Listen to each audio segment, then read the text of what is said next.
নদিয়ার শান্তিপুরে রাজনৈতিক উত্তাপ বাড়িয়ে সরাসরি বিজেপিকে করা ভাষায় আক্রমণ করলেন তৃণমূল বিধায়ক বর্জকিশোর গোস্বামী। নিজস্ব প্রতিনিধি, শান্তিপুর বিধানসভা নির্বাচনের দামামা বাজার আগেই চড়ছে রাজনৈতিক পারদ।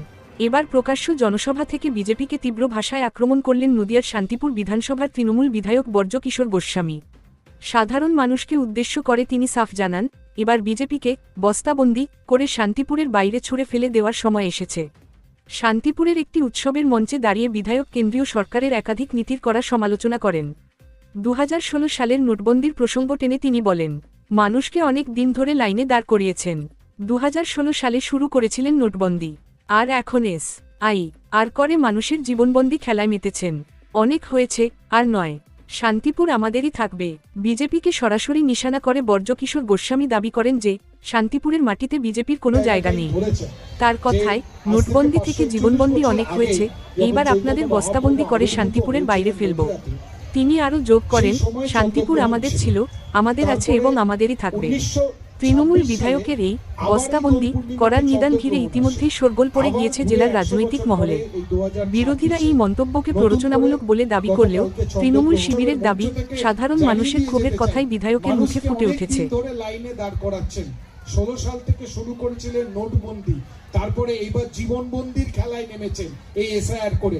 নোটবন্দি থেকে জীবনবন্দি হয়েছে, এবার আপনাদের বস্তাবন্দি করে শান্তিপুরের বাইরে ফেলবে।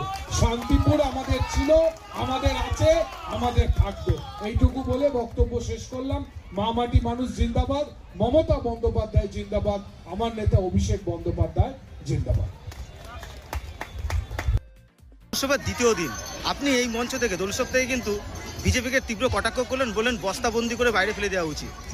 সামনে বিধানসভা নির্বাচন সম্ভাব্য, আপনি কি বলবেন? না, বস্তাবন্দি করবই। সেই 16 সাল থেকে উৎপাতটা শুরু হয়েছে, নোটবন্দি দিয়ে শুরু হয়েছে। আধারের সাথে প্যান লিঙ্ক, প্যানের সাথে আধার লিঙ্ক, আধারের সাথে ভোটার কার্ড, বহু লাইনে দাঁড় করিয়েছে।